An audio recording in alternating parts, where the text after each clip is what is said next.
दुर्गा नदी के किनारे बसा एक गांव फूलपुर। गांव में कुछ 100-150 लोग रहते थे। अंजलि, जो कि पास ही के जिले में रहती थी और 12वीं पास कर चुकी थी, उसके पिताजी ने बेटी को जल्दी विदा करने के लिए उसकी शादी फूलपुर गांव के मुकेश से करवा दी थी। मुकेश कभी स्कूल नहीं गया था और इस कारण वो पढ़ा लिखा नहीं था और बाकी गांव वालों की हालत भी मुकेश जैसी ही थी। मुकेश के घर में उसके माता पिता भी रहते थे। सासू माँ, मैं बाहर मंदिर तक जा रही हूँ, आधे घंटे में आ जाऊंगी। अरे अभी कहीं जाने की जरूरत नहीं है, चुपचाप जाके रसोई में रात के खाने की तैयारी करो। और ये घूंघट क्यों हटा लिया है तुमने? क्या पता नहीं कि इस गांव में औरतें बिना घूंघट के नहीं रहती? रात में अंजलि छत पर जाकर अपनी मम्मी से बात कर रही होती है। तभी गांव की 3-4 औरतें उसे देख लेती है और दरवाजे पर आकर उसकी सास से शिकायत करने लगती है। और क्या हुआ? अरे छत पे तो देखो, आपकी बहू मटक मटक के किसी से फोन पर बात कर रही है। दिन भर फोन पे लगी रहती है। अरे कल तो मंदिर के पास वो क्या कहते हैं, सेल्फी ले रही थी। शहर की बहू रखना अच्छा शान की बात है, पर देखना इसके लक्षण से ये तो तुम्हारे परिवार को बदनाम ना कर दे।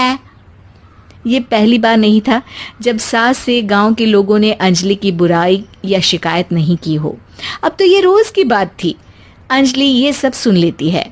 जब वो नीचे जाती है तो मुकेश भी वहां आ जाता है।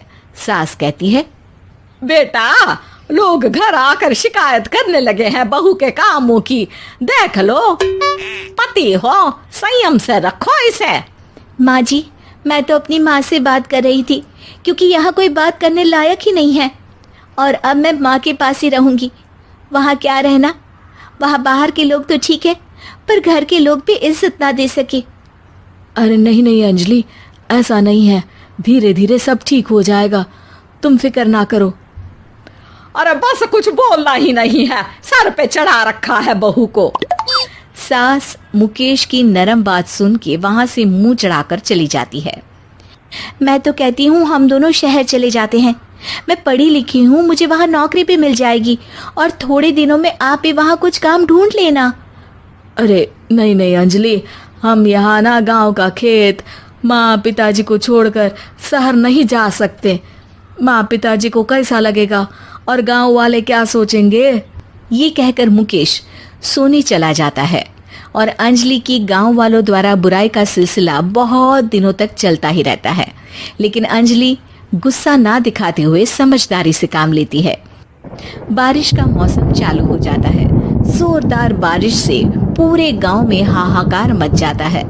दुर्गा नदी में बाढ़ आ जाती है और बाढ़ का पानी पूरे गांव की फसल तबाह कर देता है।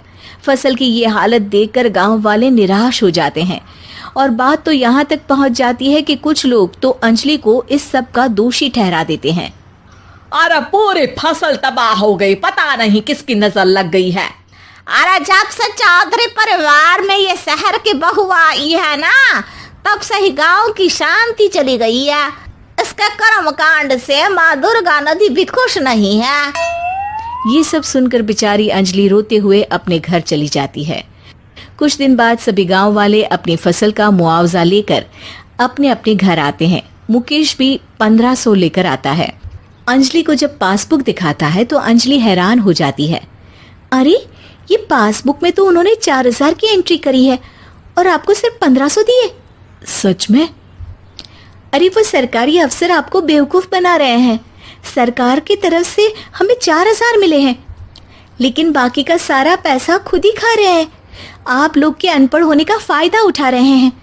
ये सब सुनकर मुकेश परेशान हो जाता है, लेकिन अंजलि उसे हिम्मत से काम लेने को कहती है और सुबह होते ही मुकेश को पंचायत कार्यालय ले जाती है और साथ में गांव के और लोगों को भी। आप सरकारी बाबू क्या गांव के लोगों को बेवकूफ समझते हैं?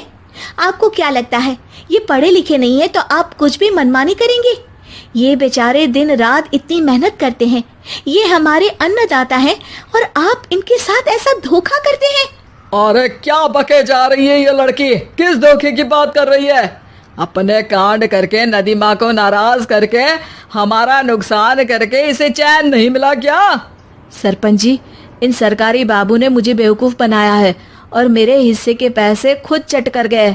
बस ये सुनते ही सरपंच वहां से दुम दबाकर भाग जाता है। पता चलता है कि जनपद अधिकारियों ने गांव के सरपंच के साथ मिलकर सबके साथ धोखा किया है। सब लोगों का विरोध शुरू हो जाता है और आखिर में अधिकारी सब गांव वालों के हिस्सों के बचे हुए पैसे उन्हें लौटा देते हैं और कई दिन तक सरपंच गांव में लौटता ही नहीं। अंजलि, तुम नहीं होती तो हम गांव वालों को तो पता ही नहीं चलता कि ये हमें हर बार बेवकूफ बनाते हैं। हाँ हाँ अंजलि बेटी, हमें माफ कर दो। हम सब तुम्हें बुरा भला कहते रहे, लेकिन तुमने ही आज हमें बेवकूफ बनाने से बचाया है। हमें तुम पर गर्व है बेटी। अब समझ आया कि सरपंच तुमसे नहीं, तुम्हारे पढ़े लिखे होने से नफरत करता था। क्यों ना इस बार हम अंजलि को ही सरपंच पद के लिए चुन ले? क्या कहते हो गांव वालों? पढ़ी लिखी सरपंच। बस पूरा गांव अंजलि के लिए ताली बजाता है और अंजलि की सास उसे खुशी से गले लगा लेती है।